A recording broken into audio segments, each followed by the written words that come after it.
Estamos todos para presentarles la mesa número 13, diagnósticos, subjetividades e infancias, acercamientos entre las escuelas y la clínica.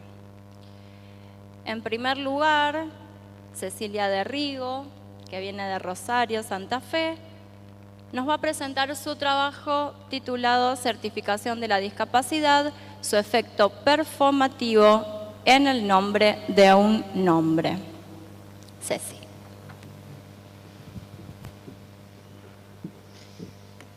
Bueno, después de Esteban Levin es un poco complicado estar acá arriba, les cuento.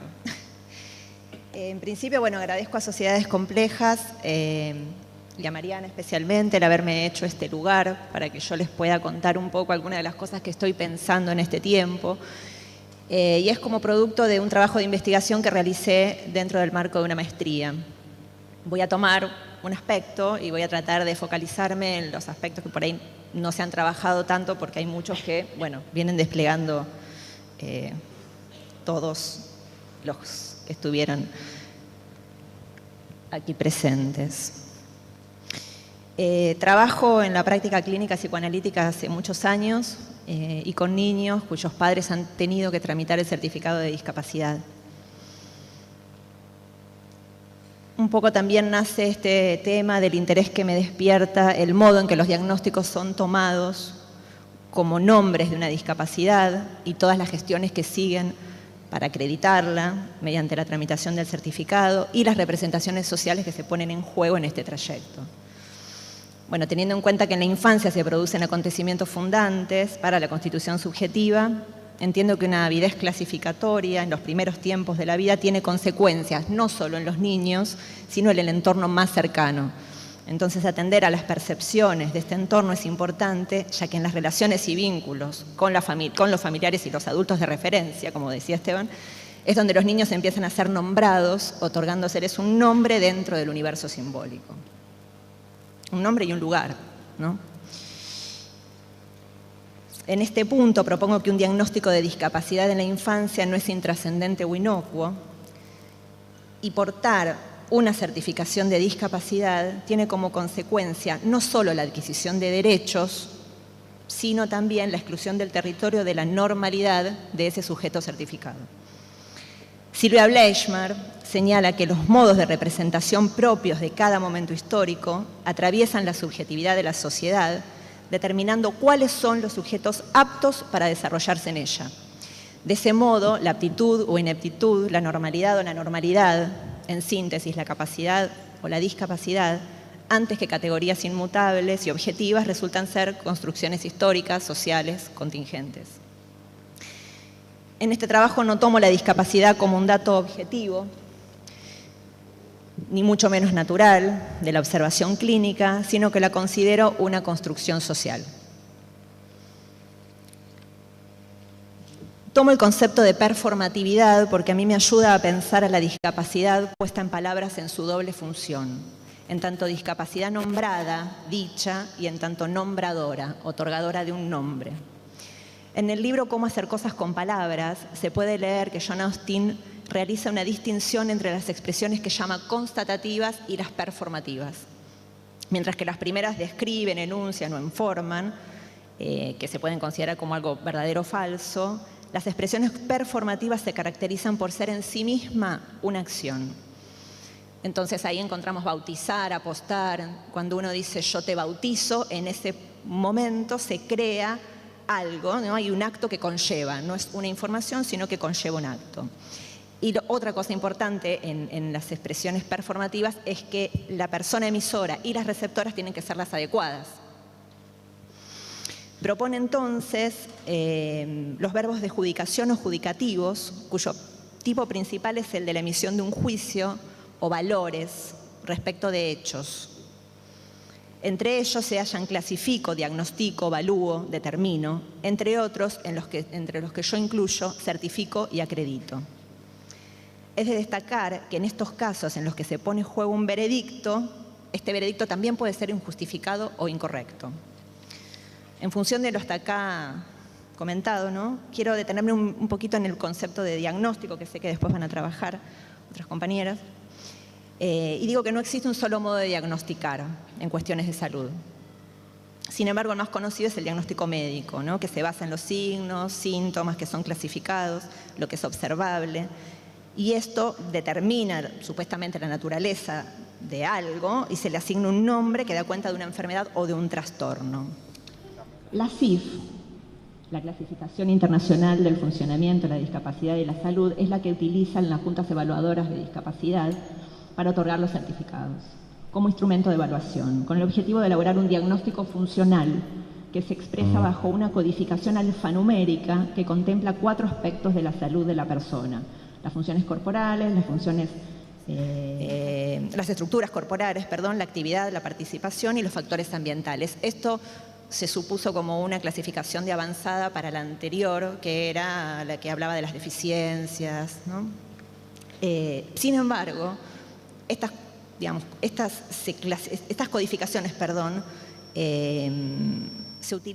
se hacen utilizando la CIE-10, que es la Clasificación Internacional de Enfermedades.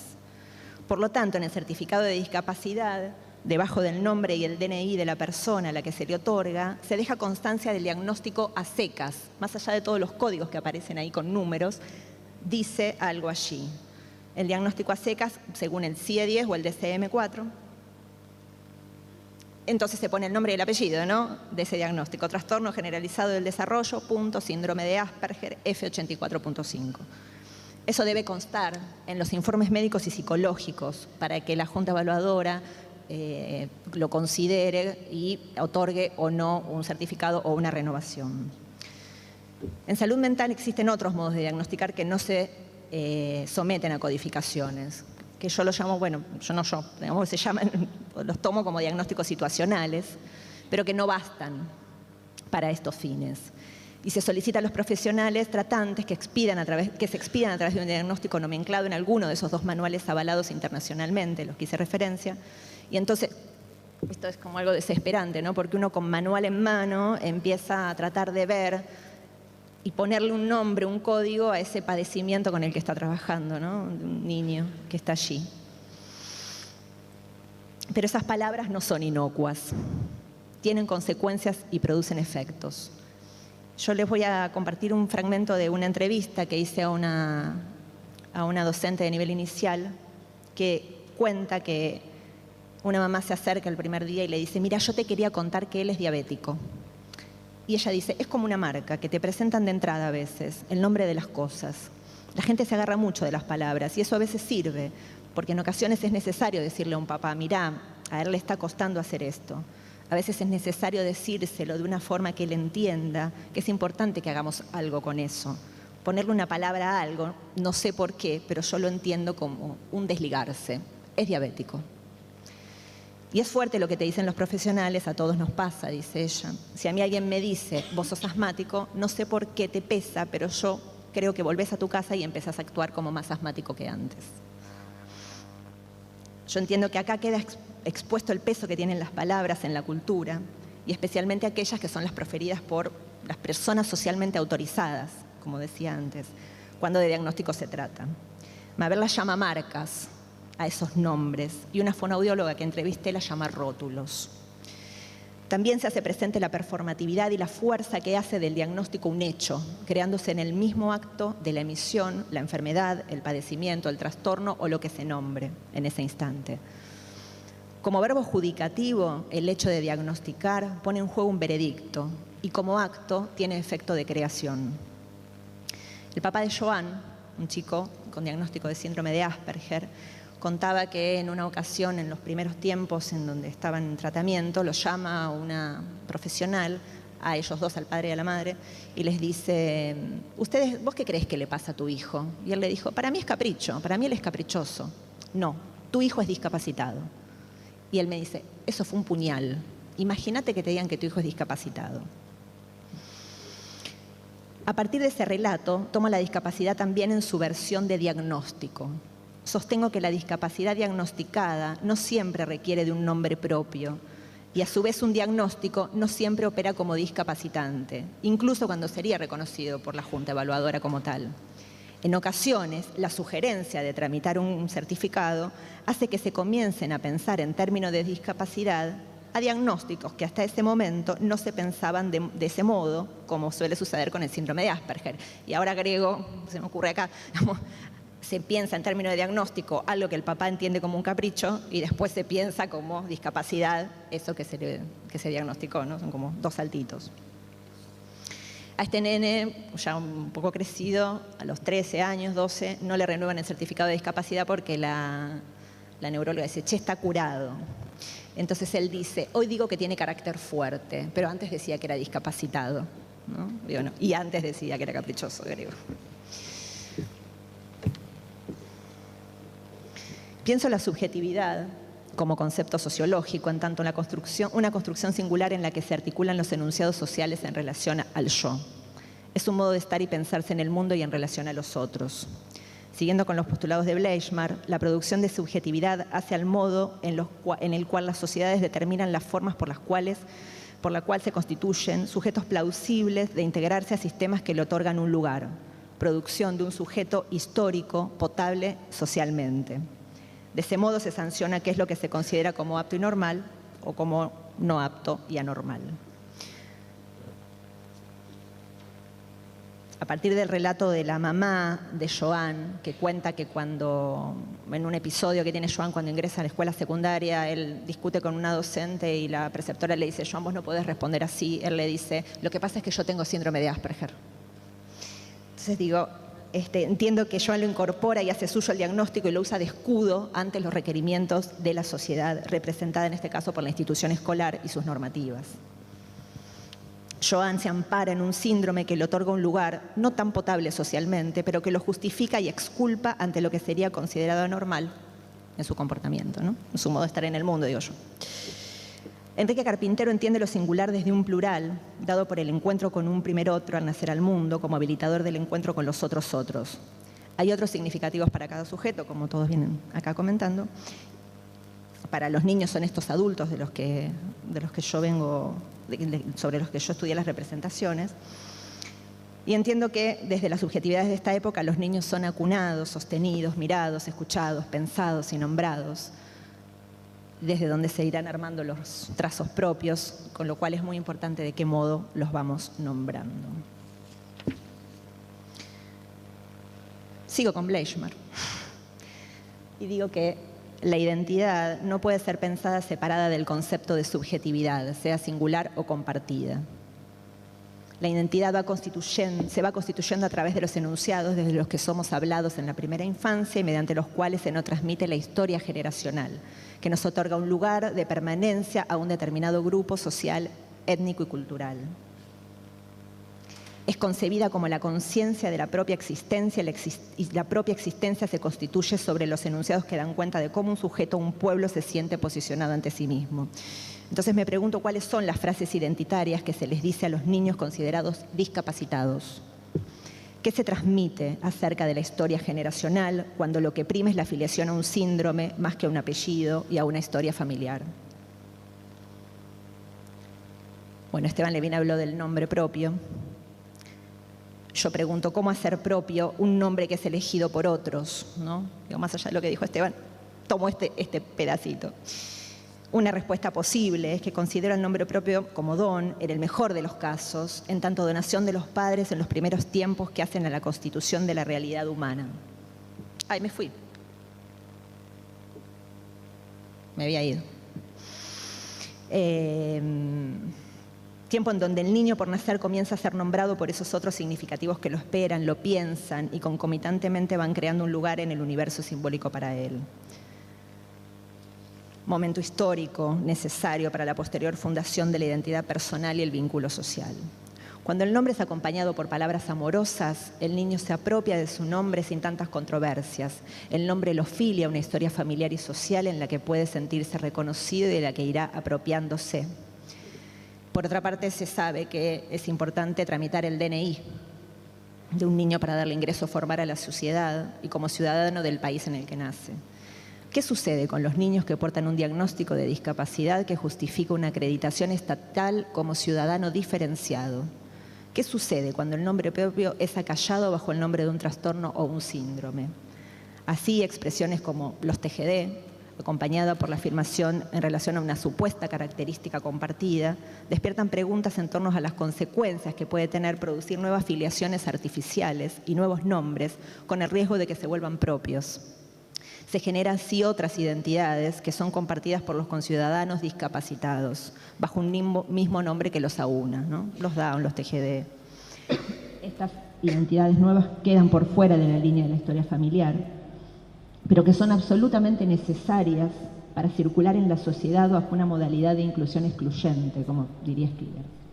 En este sentido, les leo esto porque me parece muy fuerte, que dice la mamá de Joan, en relación a este mismo episodio. Dice que después de eso que pasa, la cita la directora.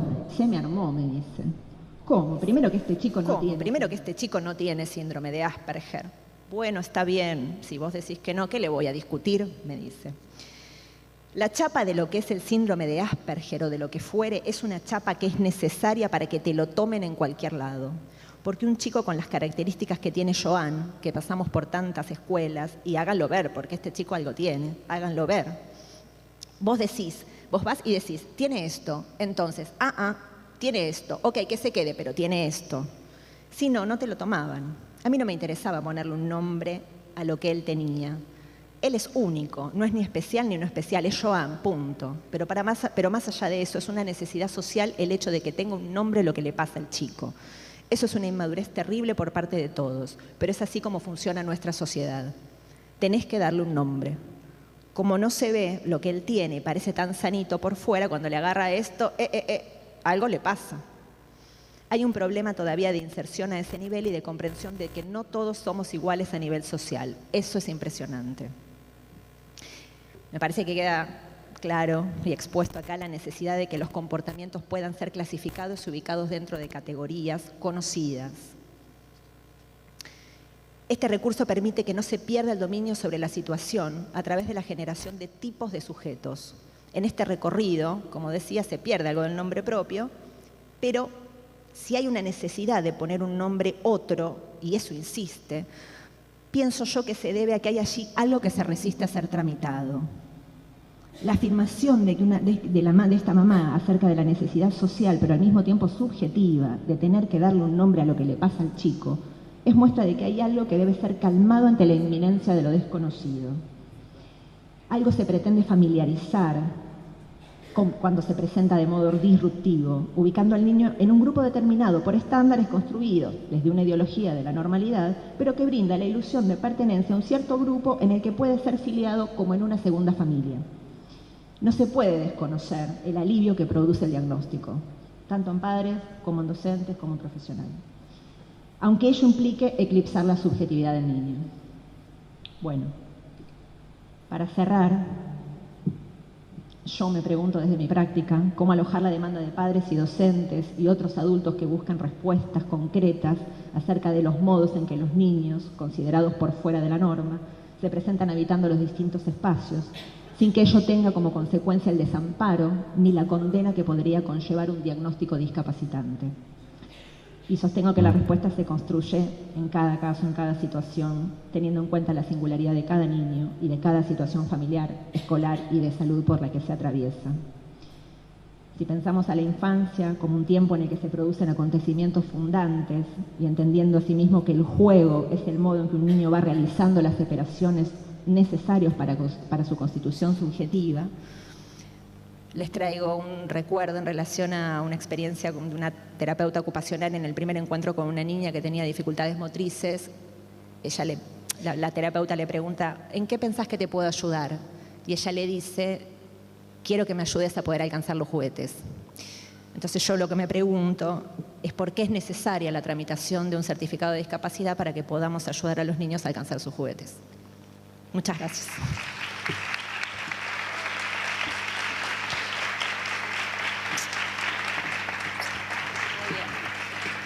Bueno, antes de pasar al otro, ¿te llevaste mi machete? Antes de pasar a presentar la segunda mesa, les quiero dar una recomendación. preguntas que se les vayan ocurriendo, porque hay 3 trabajos más, entonces vayan anotándolas para después no olvidarse. Y vamos a saludar a la sala virtual, que inauguramos mesas de trabajos libres con esta mesa, así que estamos entre nerviosos, orgullosos y contentos de participar de esta nueva experiencia para todos. Así que bueno, espero que la sala virtual también la esté pasando bien. Acá la sala virtual está pasando bárbaro. Muy bien, me alegro mucho. También vayan anotando las preguntitas para la parte final. Bueno, ahora viene un grupo. El trabajo se llama Retrasos en análisis, repensar el diagnóstico y sus efectos en la subjetividad. Patricia Wengat, Analía Luna, Denis Pavelka, pero acá no está Denis, ¿no? Ah, está ahí. Pero no me habías dicho Denis. ¿Cómo era que se llamaba? Ah, me dijiste Gabriel, porque Denis se llama mi marido, me tendrá que haber acordado. Muy bien, vienen de la Universidad del Comahue, de Cipolletti, Río Negro. No, de Viedma. Buenos días. Bueno, muchas gracias a los que están presentes y nos van a escuchar. En principio, yo voy a hacer solamente una pequeña referencia acerca de dónde venimos, quiénes somos y algo de lo que hacemos. El resto, también, no tan resto, sino una pequeña marca, ni todo ni tan resto, lo van a poder ver en una de las filminas siguientes, en una referencia a una revista virtual que hemos sacado hace un par de meses, que reúne una serie de nuestros trabajos y de otros interesados en las infancias y las adolescencias. Pertenecemos con Gabriel y Mabel, psicopedagogo, trabajadora social, psicóloga, a un equipo interdisciplinario de investigación de la Universidad Nacional del Comahue. La Universidad Nacional del Comahue tiene sedes en 2 provincias y un territorio muy amplio. Nosotros pertenecemos al Centro Universitario Regional Zona Atlántica, que está en Viedma. Bueno, dentro de los diferentes dispositivos que ponemos en marcha, justamente articulando la investigación universitaria, la docencia universitaria y la extensión universitaria, hay un dispositivo al que nosotros queremos mucho, que nos permite de alguna manera anclar algo de nuestra investigación acerca de los padecimientos actuales con infancias y adolescencias, lo que resiste en el trabajo comunitario. Ese dispositivo lo hemos denominado El Hormiguero, es un espacio interinstitucional de encuentro de trabajadores con infancias y adolescencias de nuestra región. Decimos trabajadores y nos estamos refiriendo a toda la línea de trabajadores con infancias y adolescencias, desde operadores de instituciones de desarrollo social, docentes, trabajadores en salud, bueno, profesionales de las diferentes pertenencias públicas y privadas, autoridades. Este trabajo que vamos a presentar hoy van a abordarlo ahora Gabriel y Mabel.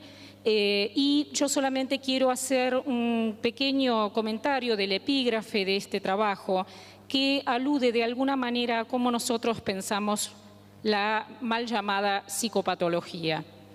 Por lo menos desde el psicoanálisis es mal llamada psicopatología y nosotros trabajamos desde el andamiaje teórico del psicoanálisis.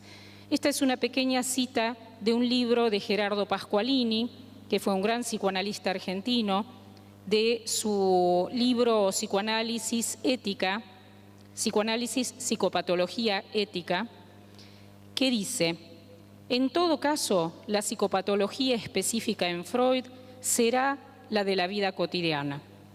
Bueno, allí doy paso al trabajo en la voz de Mabel y de Gabriel.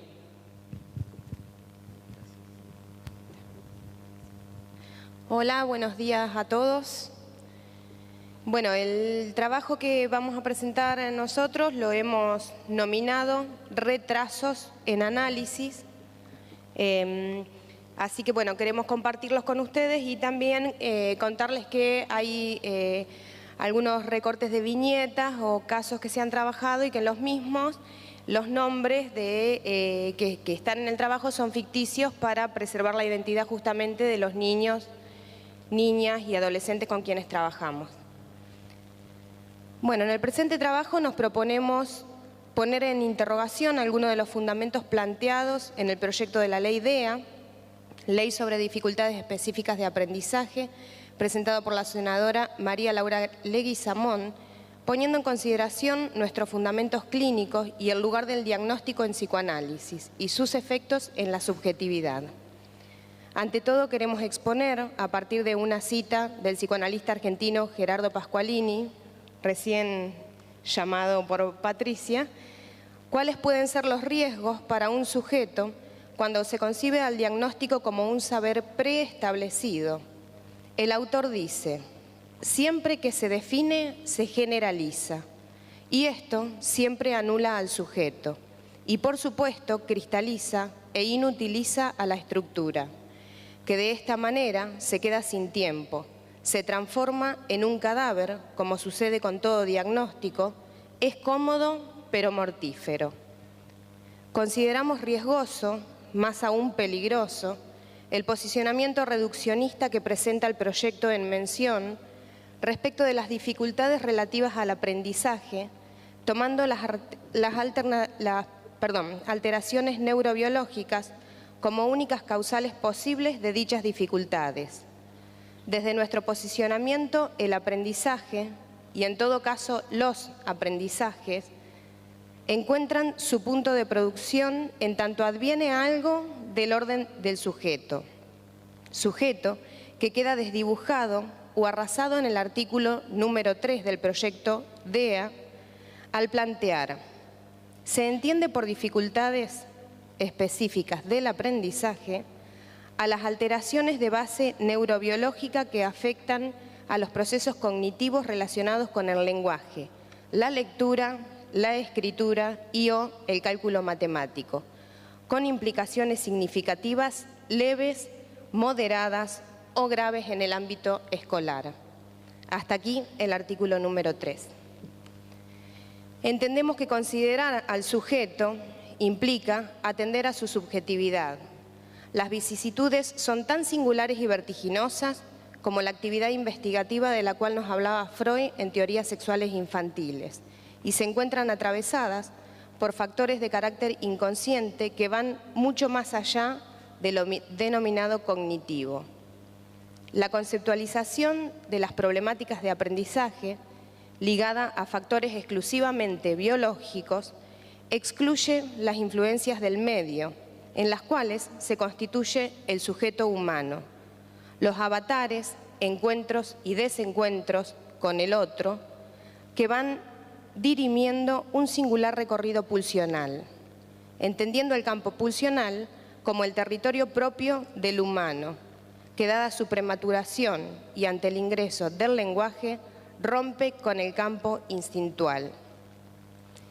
Creemos que no se trata de la aplicación de un saber de la ciencia sobre un sujeto, sino del advenimiento de un saber no sabido, saber a producir ante la emergencia de un sujeto, ya que saber sobre un niño implica ubicarlo en lugar de objeto y establecer prácticas que tiendan a la adaptabilidad en el marco de la norma social.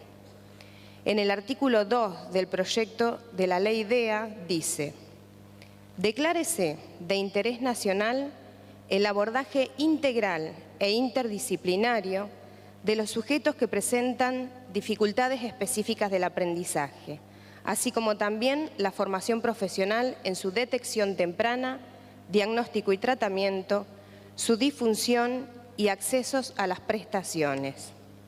Desde nuestro posicionamiento, sostenemos a la formación como parte indispensable de nuestro trabajo, en tanto que teoría y práctica se recorren mutuamente y al servicio del intercambio con otros producen posicionamiento comunitario. No hay saber específico ni individual cuando del humano se trata. Habrá saber singular y a producir. Tomaremos aquí una pequeña viñeta de un trabajo realizado en uno de los barrios más complejos de la ciudad de Viedma, de Río Negro, más complejos en cuanto a la densidad respecto de las problemáticas que los atraviesan, y también el más grande, es 1/4 de la población de todo Viedma. Martín tiene 22 años. Comenzamos a escucharlo en la junta vecinal de su barrio y relata que cuando transitaba los primeros años de la escolaridad primaria tenía dificultades que los docentes nombraban como problemas de conducta, motivo por el cual fue derivado a una escuela especial. Desde aquel entonces, sus amigos y vecinos del barrio lo apodaron aludiendo a esa diferencia que lo marcaba en lo especial. Apodo que fueron tomando algunas instituciones del barrio para nominar a este joven. Hasta la actualidad él porta ese apodo. En varias ocasiones responde desde ese lugar. Recuerda un momento en el que golpeó y apuñaló a un compañero de su misma edad y rápidamente argumenta: eso es porque yo soy así, soy loco. Entendemos que el derecho a los abordajes multidisciplinares debe ser un derecho humano elemental, sin necesidad de patologizar el campo de las infancias y las adolescencias. Va a continuar Gabriel con el recorrido.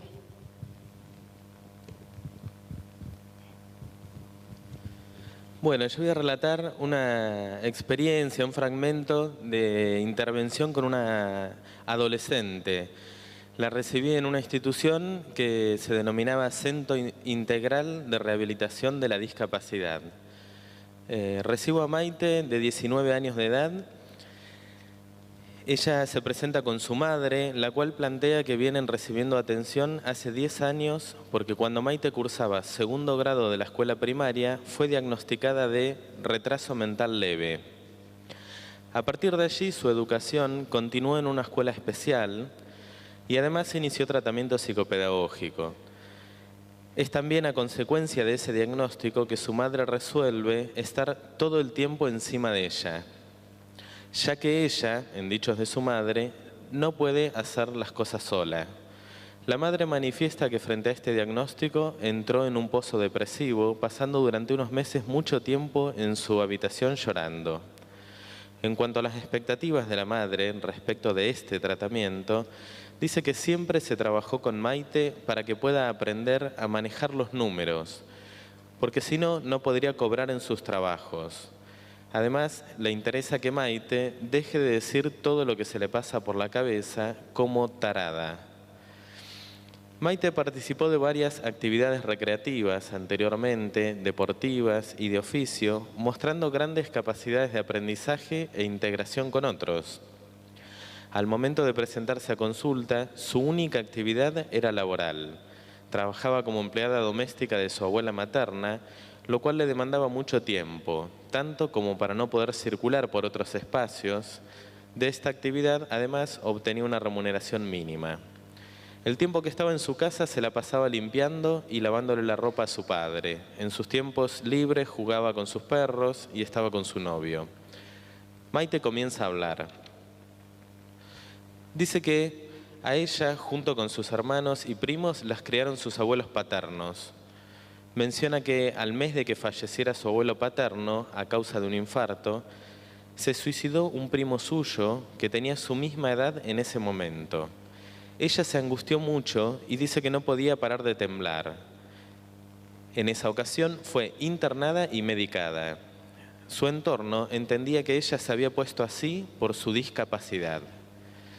Maite dice que ella no quiere hablar porque una vez hizo un comentario a las hermanas de su novio sobre la crianza de sus hijos y éstas le pidieron a su novio que se encargue de decirle que no opine más. También su madre le dice que no puede estar diciendo todo lo que se le ocurre. Le digo que hay diferentes formas de decir las cosas. Dice que no entiende. Le digo que lo piense. Le empiezo a demandar algo a lo que no estaba habituada. En estas primeras entrevistas, cuando la convoco a pensar, a asociar, reflexionar, ella se siente rara. Una demanda que la sorprende, la convoca a otra cosa, la deja desorbitada, podríamos decir, por fuera de la órbita de la madre. En la medida que van transcurriendo una serie de entrevistas, empieza a sentirse más en confianza. Me pregunto si empieza a entrar en confianza conmigo, con ella. En fin, la transferencia empieza a producir. ¿Inician las sesiones? Más adelante empieza a venir directamente desde su trabajo. Deja de pasar por sus padres. En cuanto a su trabajo, comienza a hablar de que cada vez le resulta más agotador y que cuando termina y va a su casa, tiene que lavarle la ropa a su padre. Eso comienza a producir cierta incomodidad. Habla del trabajo del padre, trabajo con características de pasividad, y dice, él no sabe lo que es trabajar. Relata que en algún momento ella hizo canotaje, actividad de la cual desistió, cuando su padre le dijo que estaba desarrollando una espalda muy grande, como un hombre. En este momento parece producirse una marca por parte del padre en función de su feminidad. Habla de que a ella siempre le gustó vestirse como pibe chorro. Las únicas veces que usó pollera fue cuando era muy chica y la vestía su abuelo paterno. Dice que ella siempre se viste con pantalones anchos porque esos son los que más le gustan y que siempre se los compró la madre. Le digo que también existen pantalones anchos para mujer. Luego de esta sesión, Maite falta a las dos siguientes. No obstante, se acerca a avisarme que no iba a poder venir y me dice, de paso te muestro cómo estoy vestida. Busca una mirada más allá de los padres, mirada de analista, que transferencia mediante le devuelve forma y sexuación a su cuerpo, consistencia. En la próxima sesión dice que salió a comer afuera con su novio, que la pasó muy bien y que se robó 2 empanadas, una para su padre y otra para su madre, lo cual la dejó profundamente angustiada y con culpa. Me pregunto si por pasarla bien con su novio o por robarse las empanadas para los padres. ¿Qué le ocurre cuando empieza a desear por fuera de sus padres? Maite en esta sesión se queda sin palabras, pero dice, me voy pensando. En otro momento habla de que su abuela materna cocina muy rico y cuando la invita a comer a ella, le sirve 6 platos de comida. Y que si ella no los quiere comer, la abuela se enoja. Entonces ella dice, yo soy tarada. Le pido que me explique a qué se refiere. Dice que cuando iba a la escuela se quedaba dormida y un compañero le decía que era tarada por eso. También dice que es tarada porque no se baña a menos que venga acá. Le digo, acá no sos tarada. Frente a mi afirmación, ella se avergüenza. Llegado este momento del análisis, mis intervenciones tienen consistencia en ella, en sus dichos, en su cuerpo. Intervenciones en transferencia que cortan, recortan, producen. Maite se muestra muy ansiosa por el cumpleaños de uno de sus sobrinitos. Dice que ya está pensando en cómo se va a vestir. Que la madre le compró un pantalón, pero a ella no le gustó cómo le quedaba. Entonces fue y lo cambió. Me dice que el que ella compró está buenísimo y que ya me lo va a venir a mostrar. En otra sesión dice que me tiene que contar algo que le produce mucha vergüenza, algo muy asqueroso. Dice que siempre deja pasar mucho tiempo sin afeitarse las piernas. En esos términos la plantea. La convoco a que asocie sobre eso y dice que su madre siempre le dijo que ella tiene las piernas de su padre.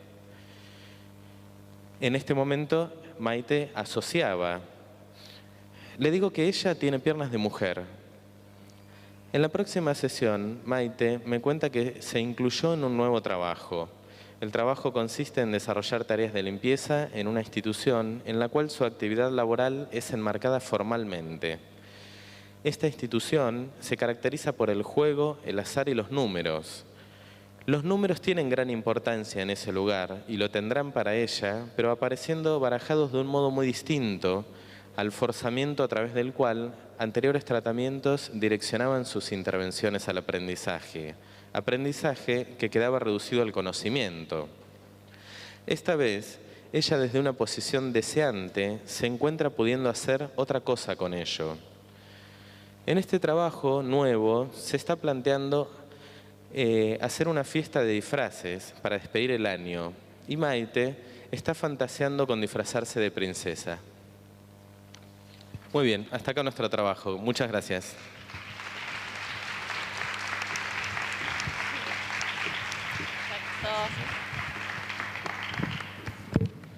Muy bien, vamos a invitar a Cecilia Muzzi, que ella sí viene de Cipolletti, vienen los dos de Río Negro y se me traspapelaron las ciudades, que nos va a presentar su trabajo denominado La evaluación dinámica como estrategia de intervención para una educación inclusiva.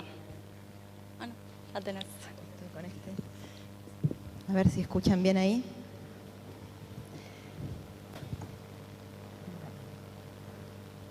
Tengo que girar un poquito para poder ver también la pantalla y no perderme. Bien, lo primero que me presento como, bueno, yo soy de la Universidad también del Comahue, pero como explicaron los compañeros de la sede que está en Cipolletti, en Río Negro, y pertenezco a la Facultad de Ciencias de la Educación, y además estoy realizando un proyecto doctoral, una tesis doctoral que depende de la Universidad Católica Argentina, de la UCA. Entonces, lo primero que quería comentarles es cómo voy a organizar la exposición para que ustedes puedan ir siguiéndola. La primera parte tiene que ver con los interrogantes que originan esta propuesta de trabajo. La segunda parte tiene que ver con algunas cuestiones conceptuales que quería plantear como para encuadrar esta propuesta.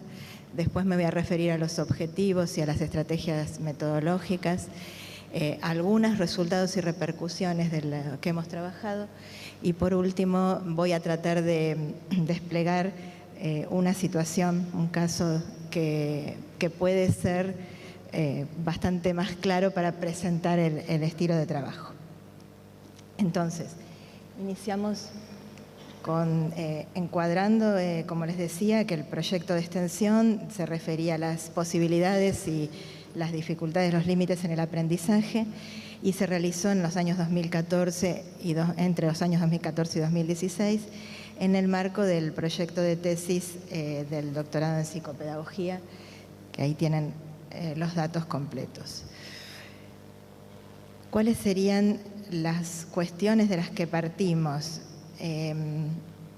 Algunos interrogantes que nos cuestionaron desde el principio de armado del proyecto tienen que ver fundamentalmente con las problemáticas en los aprendizajes escolares que, como sabemos, han sido descritas, y lo hemos escuchado estos días, desde distintas perspectivas teóricas, se las han denominado, digamos, de distinto modo, y también con la prevalencia que hay en el campo del diagnóstico de las metodologías o técnicas que podemos denominar objetivas, con evaluaciones cuantitativas y resultados normativos, donde se omite fundamentalmente el análisis de procesos. La escuela, como sabemos muchas veces, con las múltiples demandas con las que se encuentra, también pide soluciones expeditivas que alivien la tarea. Otra problemática relevante es que cada vez más se requiere algún tipo de indagación que permita reconocer cuáles son las capacidades de los sujetos, pero también cómo estimar qué posibilidad tienen de aprovechar las diversas intervenciones, o sea, cómo pueden construir los aprendizajes. Por lo tanto, la idea no es apuntar solo a las capacidades actuales, o sea, lo que el sujeto puede hacer, sino fundamentalmente identificar cuáles son las posibilidades de intervenir para la mejora de esas capacidades. En ese sentido, como antecedentes del proyecto, nosotros vamos a partir de una distinción clásica que es conocida, pero bueno, la presento aquí, también podemos extendernos en este tema, que tiene que ver con la diferenciación entre lo que sería una evaluación estándar y una evaluación dinámica. En la evaluación estándar se utilizan las técnicas psicométricas, los test, de modo convencional.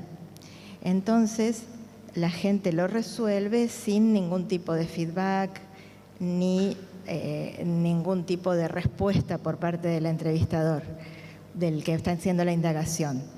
En puntaje final corresponde al número de ítems que se resolvieron satisfactoriamente. En el modelo de evaluación dinámica, los individuos aprenden durante la prueba. ¿Qué significa esto? Que en las tareas, si los sujetos no responden adecuadamente, van a recibir algún tipo de ayuda. No estamos aquí contraponiendo un enfoque con el otro, sino que la idea es reconocer que estos enfoques pueden complementarse, combinarse y generan entonces la posibilidad de integrar la exploración con la intervención. O sea, la evaluación dinámica no es un sustituto de las evaluaciones tradicionales, estándar, pero sí puede ser un aporte al momento de la indagación o del diagnóstico.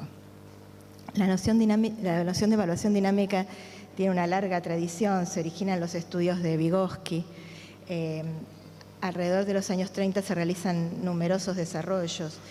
Se intentó trabajar enseñando los resultados de los test, después se intentaron desarrollar técnicas que evaluaran el potencial de aprendizaje. Hay un gran desarrollo en los últimos 50 años. Muchos grupos de investigación están trabajando desde estas áreas y desarrollan muchos instrumentos.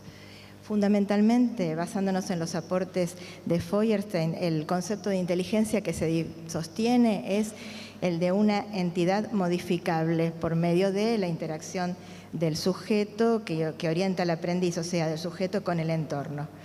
Claro, esto implica cómo evaluamos esa modificabilidad a partir justamente de qué procesos están implicados y qué probabilidad hay que el sujeto pueda hacer estos cambios. Además, la evaluación dinámica sostiene que se trata de una interacción entre el examinador y el aprendiz, o sea que el aprendiz es un participante activo, tanto como el que está interviniendo.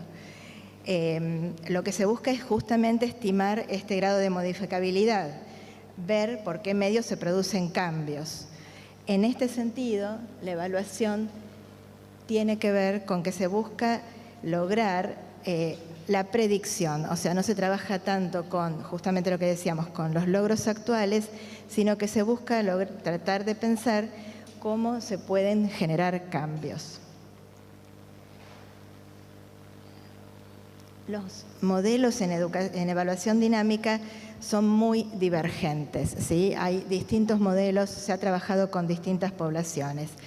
Nosotros, para el objetivo del trabajo, nos hemos centrado en la diferenciación entre dos modelos que se llaman test, entrenamiento, post-test o entrenamiento durante el test. Se los ha llamado comúnmente modelo sándwich, modelo torta. Se lo puede encontrar con esta terminología en la bibliografía.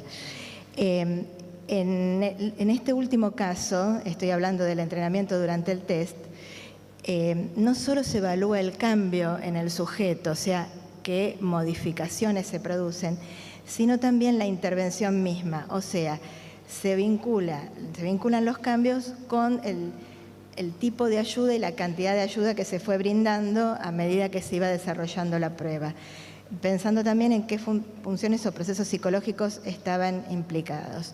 Aquí se ha trabajado con, por ejemplo, el grado de explicitación de las ayudas, cambiar los tiempos, modificar algunas cuestiones contextuales, disminuir la ansiedad, favorecer el interés, minimizar la artificialidad de la situación de prueba, permitir que el niño se familiarice con el contenido de la técnica, etcétera, etcétera. Digamos, ha habido distintas. En nuestro país hay numerosas investigaciones que han usado este modelo, ahí tienen algunas citadas, y en particular, en el contexto en que nosotros trabajamos, se ha trabajado este modelo, en realidad, en una versión de la evaluación dinámica con lo que se llama examen complementario, sondeo adicional, prueba de límites, que lo proponen varios autores, sobre todo en la utilización de una técnica psicométrica que es el WIS 4, que es ampliamente usada cuando nosotros hablamos de evaluaciones de niños con dificultades de aprendizaje. En función de esto, nosotros hemos pensado un modelo de intervención que nos permita llegar a hacer evaluaciones en niños que necesitaban conocer cuáles eran sus capacidades, sus limitaciones en relación al aprendizaje en instituciones educativas que muchas veces no cuentan con ese servicio, y lo hicimos en la zona nuestra, en la zona del Alto Valle. Por lo tanto, los objetivos fueron, por un lado, reconocer cuáles eran esas posibilidades de modificación de los sujetos según la ayuda que brindaba el examinador, identificar qué características de la intervención favorecían los avances, también asesorar a los docentes y padres acerca de esas posibilidades y obstáculos que se presentaban y, por supuesto, proponer algunas estrategias pedagógico-didácticas acerca de las necesidades de esos niños para que pudiesen avanzar en el aprendizaje de la lectoescritura. Entonces, concretamente, el proyecto de extensión, ahora me estoy refiriendo específicamente al proyecto de extensión, se desarrolló con niños y niñas que provienen que asistían de segundo a quinto grado en 6 escuelas públicas de la zona del Alto Valle y que presentaban dificultades en la lectoescritura. Pero además el proyecto fue coordinado por docentes de la carrera de psicología de esa universidad y también por profesionales que colaboraron para coordinar el equipo de investigadores, de examinadores, que fueron 10 examinadores que realizaron la tarea con los niños asistiendo a las escuelas y que eran alumnos, estudiantes avanzados de las carreras de psicología y de psicopedagogía de la Universidad del Comahue y de la Universidad de Flores, que está también en nuestra localidad.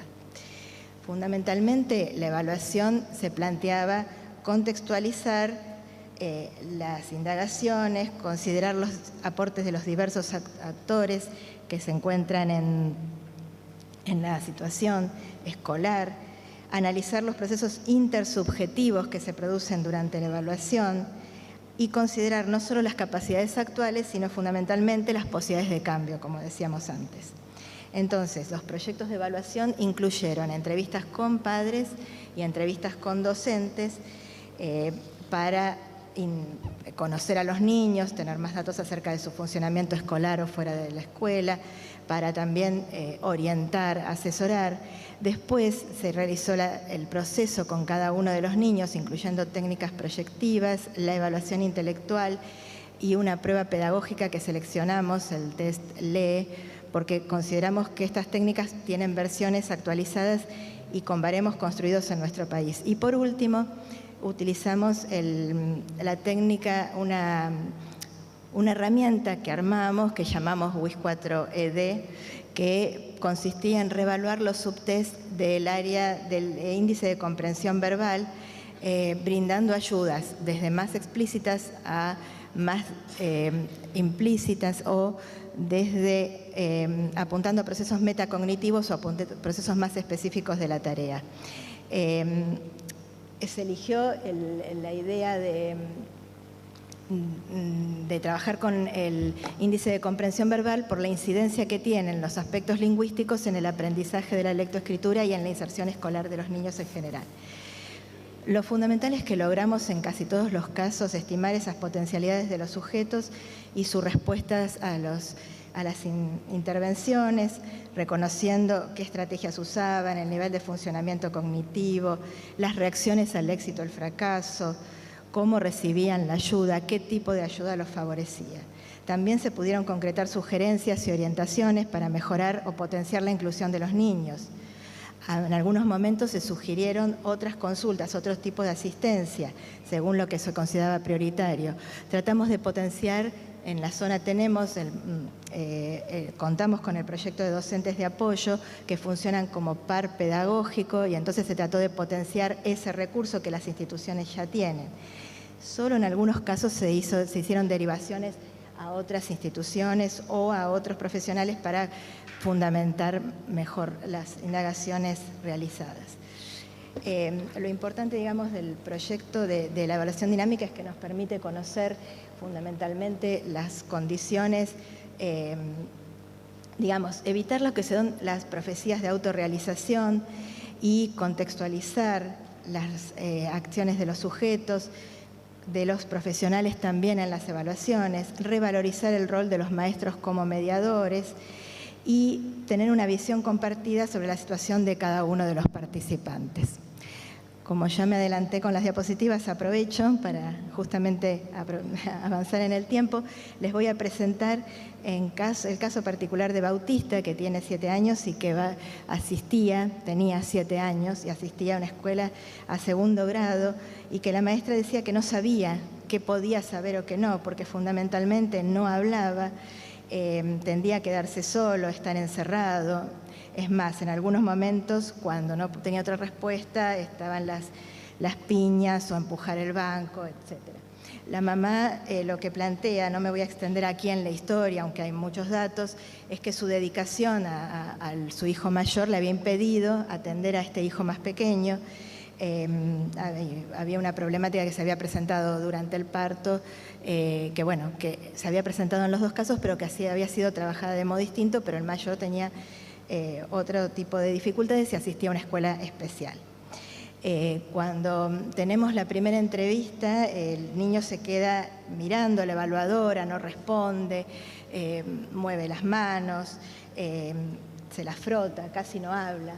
Fundamentalmente aquí me interesa rescatar solo un gráfico en el cual se le pide que realice una casa, en realidad realiza 2, y a medida que se le van haciendo preguntas sobre la casa va enriqueciendo el dibujo, el gráfico, lo va completando y va armando un relato, lo cual nos permite identificar cuáles son sus posibilidades de simbolización.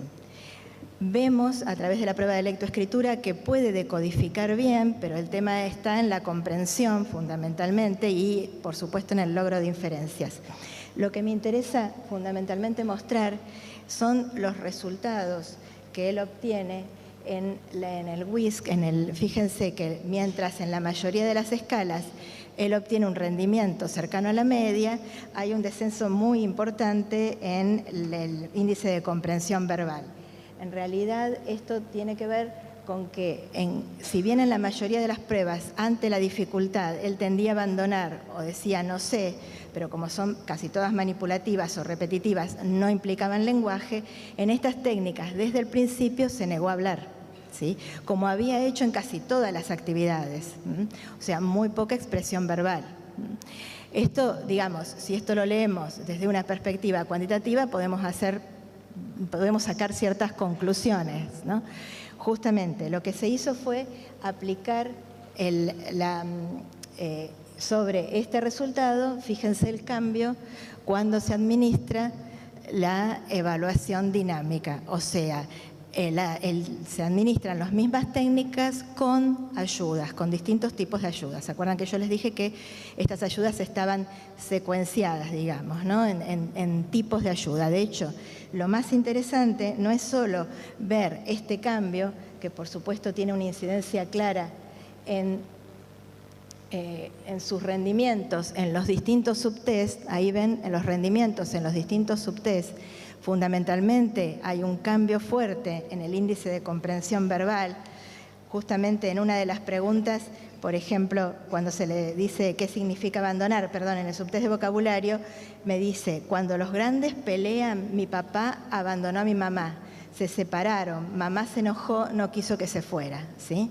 Entonces, en realidad, esto es un buen ejemplo para la técnica.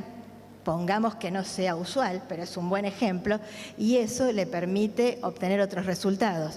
Eso nos da la posibilidad de dar otra respuesta a la docente, nos permitió hacer sugerencias, nos permitió analizar que él respondía mejor, sobre todo con el feedback, pero también con la presentación de opciones, que es una de las ayudas que brindamos, no tanto con la corrección o con la instrucción explícita.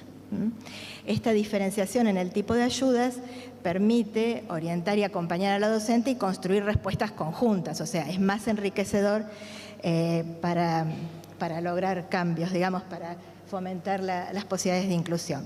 Entonces, lo que nosotros queremos rescatar con el tema de evaluación dinámica es que la idea es no consolidar el fracaso certificando el déficit justamente, sino generar la posibilidad de transformaciones, haciendo que la situación de evaluación sea una interacción social con un sentido real, con significados compartidos, a partir de intencionalidades claras y explícitas, y esto nos permita también el trabajo conjunto que necesitamos realizar con otros profesionales y con los docentes. Quiero cerrar con algunas frases de una directora que en realidad en el cierre del proyecto nos decía que el cambio fundamental que ella había sentido a partir de la inserción que nosotros habíamos realizado en su institución era que los docentes habían podido visibilizar las necesidades de los niños, ver a sus alumnos, digamos, ¿no? Esto que hablamos de incluir al otro como alumno, dejar de pensar en no sé qué sabe, a poder pensar en cómo intervengo para que este chico pueda avanzar en sus aprendizajes. Muchas gracias.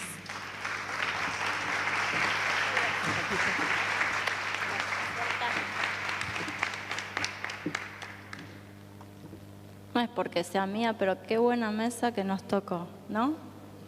La verdad que sí.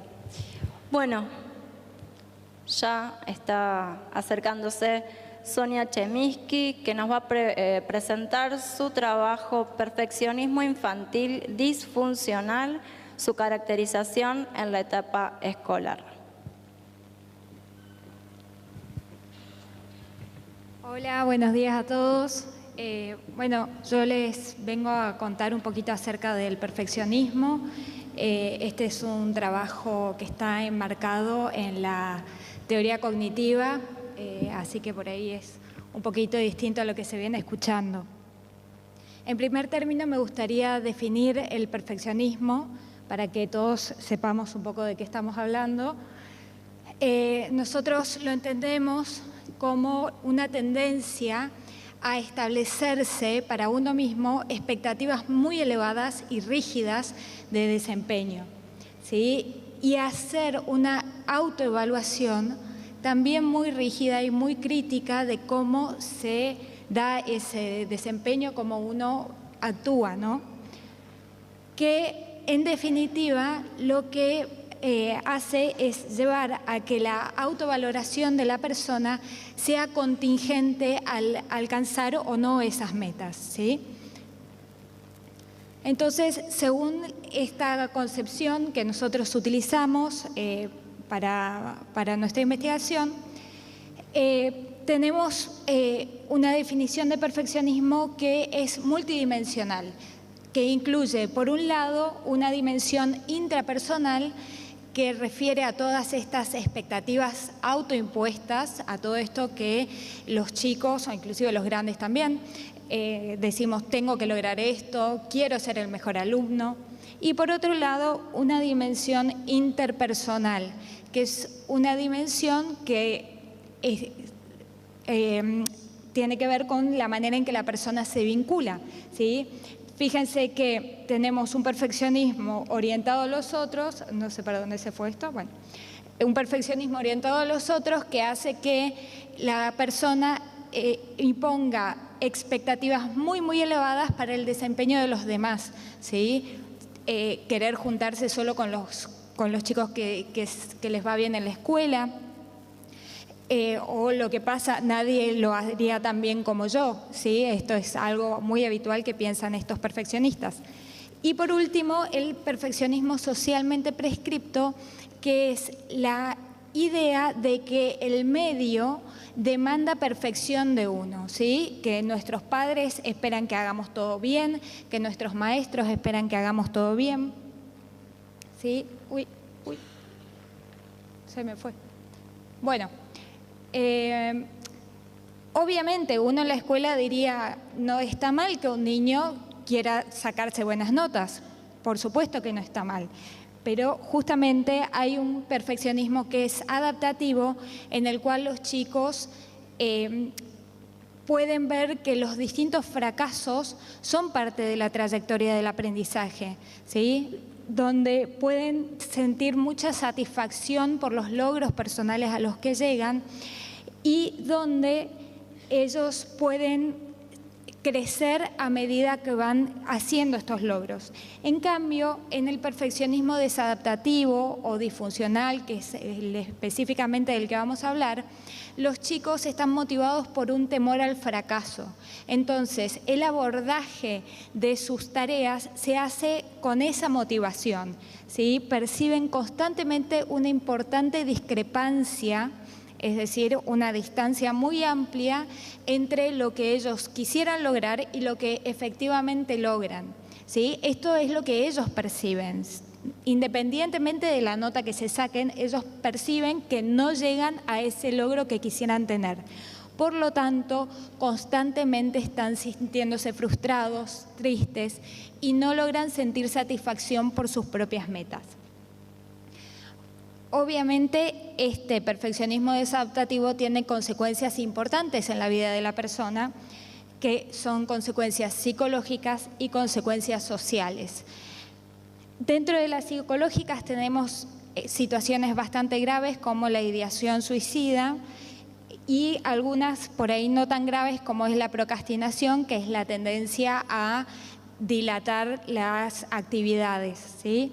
Y dentro de las sociales tenemos diversas consecuencias, entre ellas la soledad o el estar desconectado socialmente, tener relaciones sociales de baja calidad, sentir desesperanza respecto de la propia situación social. ¿Sí? Esto obviamente porque estas dimensiones sociales dimensiones sociales del perfeccionismo impactan poderosamente en la vida de estos niños. Como les decía hoy, el perfeccionismo no solamente está presente en niños, ¿no? Uno a veces lee estas cosas y dice, uy, a mí me pasa eso, pero hemos visto sí que también está presente en los niños y aparece en la escuela. Por ahí quienes son docentes se van a sentir identificados o pensar en sus alumnos cuando vean esto. Son chicos que, ahí está, tienen la tendencia a perderse los recreos porque se quedan en el aula hasta terminar el último detalle porque quieran hacer toda la tarea antes de salir al recreo. Prefieren, fíjense el impacto ya social que tiene esto, ¿no? En vez de salir con sus amiguitos, se quedan en el aula trabajando. Son chicos que prefieren trabajar solos porque nadie hace las cosas como ellos. Suelen ser prolijos y ordenados, inclusive en sus cuadernos y también en cómo guardan las cositas en su mochila, cómo usan el pupitre, ¿sí? Esto no es para nada negativo, ¿no? Por supuesto. Pueden llegar a demorar la entrega de trabajos porque quieren hacerlo tan bien que no pueden arrancar porque planifican y planifican. Suelen enojarse cuando no se sacan una buena nota o cuando pierden en un juego o en educación física. Yo, en una de las escuelas donde yo estuve trabajando había una niñita que después de sacarse un 8 no quiso volver a entrar más al aula, ¿sí? No sé si esto les ha pasado a ustedes. Son chicos que se culpan a sí mismos o que culpan a los demás de los errores que cometen. Nunca se sienten satisfechos, sea cual sea la nota que se saquen, ellos nunca están satisfechos. Se niegan a participar en actividades donde ellos saben que no son perfectos. Si no son buenos jugando al fútbol, no van a jugar al fútbol porque no quieren que nadie vea que no son buenos en eso. O sea, siempre quieren mostrarse perfectos. Y son chicos que suelen pasar desapercibidos porque no expresan el malestar que sienten. ¿Por qué? Porque sentirse mal sería también estar fracasando, ¿sí? Entonces es una población bastante vulnerable y una población que puede llegar a sufrir de bullying y que puede manifestar rechazo escolar. Esto es el no querer volver a entrar a la escuela. Entonces, los chicos con perfeccionismo adaptativo, los que tienen un buen perfeccionismo, suelen tener un buen desempeño académico, suelen poder utilizar estas expectativas altas que se autoimponen para organizar sus tareas escolares y ellos, lo más interesante es que perciben que su desempeño es bueno y se sienten satisfechos, tienen esperanza en sus capacidades, se sienten autoeficaces. Al contrario de los chicos con perfeccionismo desadaptativo, que no pueden utilizar las capacidades que tienen, ¿sí? Fíjense que por ahí dice, tiene un pobre rendimiento con respecto a las capacidades, justamente porque ellos no sienten que pueden utilizar, que pueden valerse de esas capacidades para desarrollar sus tareas, entonces termina habiendo bajas en el desempeño académico. Y aparte, bueno, esto que les decía, lo más severo podría llegar a ser que el chico no se siente satisfecho nunca, digamos, porque nos puede ir bien, a veces mal en la escuela, pero el tema es, lo que vulnera a estos chicos es que realmente sienten poca satisfacción con las cosas que hacen en la escuela. Entonces, bueno, les voy a contar un poquito cómo fue nuestro estudio. Nosotros hicimos un estudio bien cuantitativo y trabajamos con 1.067 niños de entre 9 y 12 años, y ahí tienen, bueno, los datos, hombres y mujeres. Trabajamos con escuelas públicas y privadas y trabajamos en Misiones y en Entre Ríos, ¿sí? Los chicos estaban entre 4º y 7º grado. Y los instrumentos de medición que utilizamos fueron estos dos, que son instrumentos creados en el país. El primero, la escala de perfeccionismo infantil, mide la dimensión intrapersonal, ¿sí? Que la dimensión intrapersonal incluyen las autodemandas y las reacciones ante el fracaso. Y el otro instrumento es la escala de perfeccionismo social infantil, que está recientemente desarrollada y validada, que es una escala que mide el perfeccionismo orientado a los otros y el perfeccionismo socialmente prescripto. Ahora, cuando vamos a los resultados, les voy a mostrar un poquito cuáles son los ítems que los chicos completaron. ¿Qué encontramos? Encontramos que sí, que hay una población de niños perfeccionistas disfuncionales en las escuelas a los que habría que tener en cuenta, digamos, en parte la idea de este trabajo, de presentar este trabajo en este congreso, es que esta problemática se pueda visibilizar también. Y el perfeccionismo más fuerte, la dimensión más fuerte del perfeccionismo es la autoorientada, ¿sí?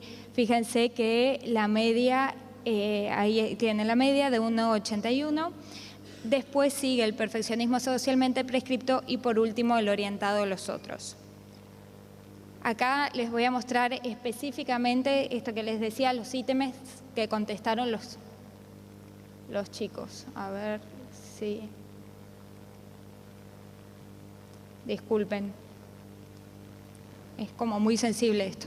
Bueno, fíjense, en rojo está el ítem que más marcaron los chicos, ¿sí? Fíjense, esta es una creencia que ellos tienen. Tengo que ser el mejor alumno. ¿Cuál es el problema con esto? Que esta no es una creencia preferencial en el sentido de me gustaría ser el mejor alumno, sino que es una demanda absoluta. Tengo que ser el mejor alumno. Obviamente que nadie puede ser el mejor alumno siempre y todos vamos a tener algún tipo de problema porque la perfección es inalcanzable, ¿sí? Fíjense, continúa con otros de la misma línea.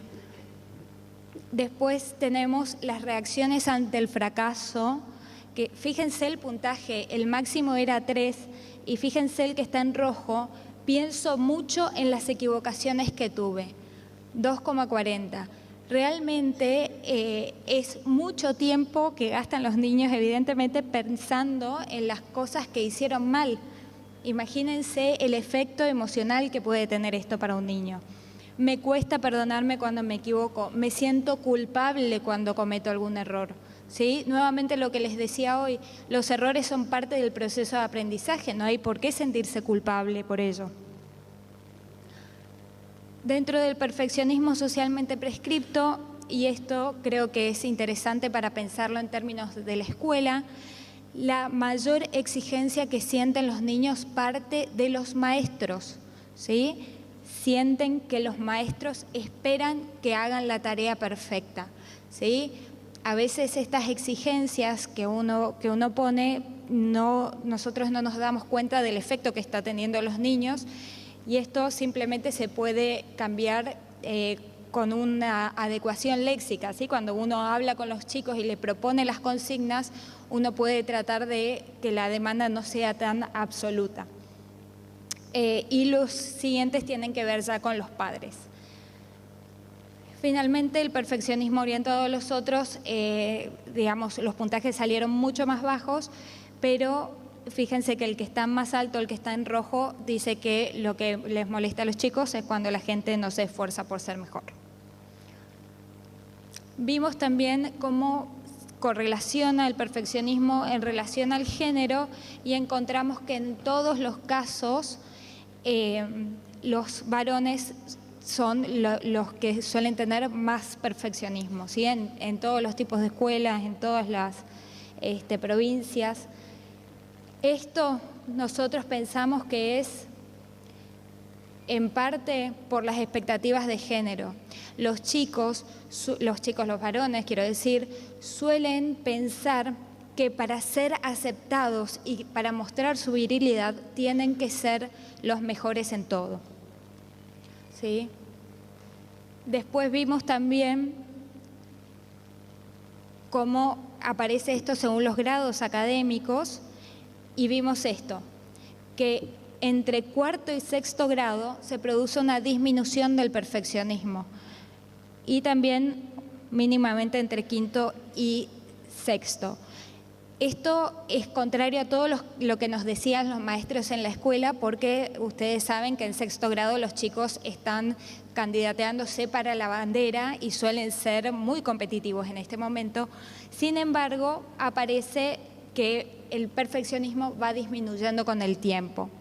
Según la bibliografía que nosotros utilizamos, pensamos que lo que ocurre es que el chico, cuando es muy chiquito, todas estas creencias familiares, como él todavía no es del todo autónomo, estas creencias son mucho más intrusivas. Y a medida que va pasando el tiempo, estas creencias perfeccionistas son más elaboradas propiamente, ¿sí? Porque disminuye la presión social.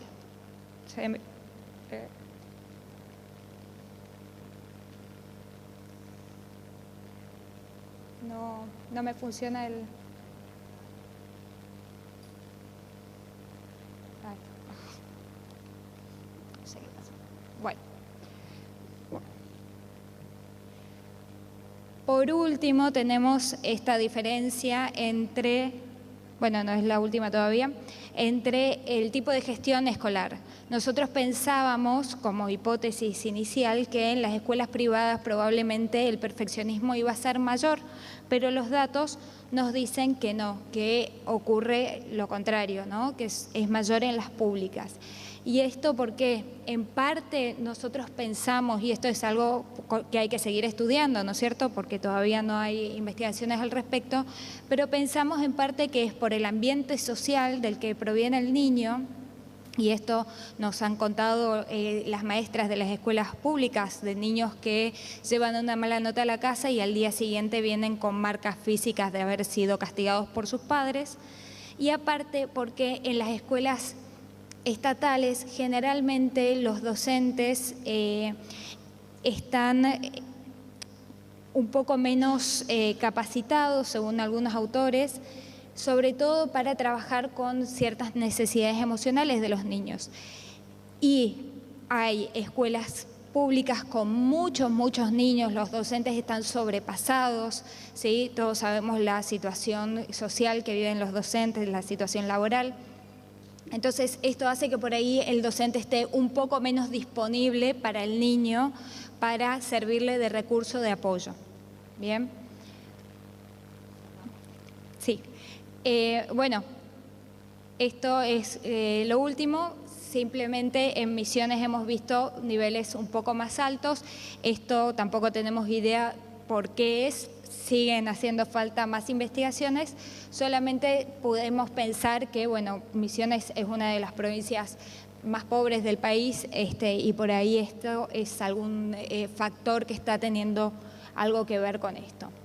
Entonces, bueno, solamente les dejo para que lo lean, pero lo que yo quería, lo que nuestro equipo quería, es que se pueda visibilizar esta problemática que ocurre en las escuelas, y nadie propone que los chicos dejen de aspirar a ser buenos alumnos, simplemente que esto sea una demanda preferencial y no una demanda absoluta, ¿sí? Poder guiarlos a los alumnos para que puedan comprender que errar es parte de aprender y que nadie puede ser perfecto.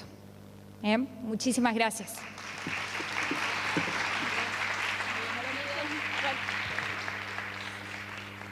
Bueno, hemos terminado con la exposición, así que no sé si en la sala virtual hay alguna pregunta, si no la pueden ir preparando. Hay una acá. ¿Hay una? ¿Y por acá en el auditorio hay alguna pregunta para hacer? No tengo, a ver, tengo alguien, 2 preguntas hacemos. Una de auditorio, sí, ya sé. Me van a matar. Bueno, Hacemos ella así. trabaja en una escuela especial y como parte de un equipo que acompaña trayectoria escolar de alumnos con discapacidad. Dice que para hacerlo desde la modalidad les exigen a ellos contar con el certificado de discapacidad, indefectiblemente. Hasta ahí llegó la consulta. Exacto, sí, no es una consulta, es una afirmación. Yo creo que sí, por eso la pregunta es esa, porque es necesario, porque si existiese una política universal, de calidad, gratuita y accesible, y que todos, digamos, y si todos fuésemos considerados ciudadanos, y por solo el hecho de acreditar la condición de ciudadano pudiéramos acceder a lo que se necesita para cada uno y para cada una y para cada niño y para cada niña, no tendríamos que estar haciendo separaciones y clasificaciones y categorizando, y entonces con una acreditación aparte, porque por otra parte no lo dije, pero el certificado de discapacidad, por lo menos en Santa Fe, anuncia la página, tiene el mismo valor y la misma validez que el DNI. Entonces, si usted lo pierde, vaya a denunciarlo. Bueno, me parece que no es necesario, pero sí, efectivamente. Por eso digo, los papás tuvieron que tramitarlo. Mi nombre es Natalia y quería saber un poquito más sobre estas pruebas que hablaste. Tomé nota, pero no llegué. Escala de perfeccionismo infantil y no sé qué otras más que nombraste y a dónde las podríamos llegar a conseguir de necesitarlas. Natalia, te agradezco la consulta y el interés. Estas pruebas son una, la escala de perfeccionismo infantil, que es de Laura Oros, del 2003, y la otra es la escala de perfeccionismo social infantil. ¿Sí? Para conseguir la de perfeccionismo social infantil todavía no ha sido publicado el artículo como para que sea pública, pero si te acercas ahora yo te paso mi mail y cualquier cosa vos me las pedís. Estas pruebas, aprovecho tu interés para comentar, estas pruebas se pueden utilizar para investigación y también se pueden utilizar para la clínica, ¿sí? Si alguien quiere llegar a hacer clínica en algún momento, o si hacen clínica, se pueden utilizar para esto. Hay ya un baremo elaborado para la escala de perfeccionismo infantil autoorientado, ¿sí? Para la otra todavía no, porque es muy nuevita, pero quien quiera se me acerca, me deja su mail o yo le dejo el mío más fácil y me piden, no hay ningún problema. Bien, bueno, saben que los tiempos en la televisión son tiranos. Así que vamos a dar por terminada la mesa, sin antes no hacer esta aclaración, no olvidarme. Todas las ponencias de las mesas a las que no asistieron van a estar incluidas en las actas digitales. Entonces van a poder tener acceso a lo que escucharon hoy y también a las de las otras mesas que obviamente uno no se puede repartir. Después del Congreso nos dan un tiempito y se van a estar subiendo. Así que ese dato también está bueno que lo tengan en cuenta todos. Y ahora sí, les agradezco mucho la presencia y con un fuerte aplauso damos por terminada la mesa.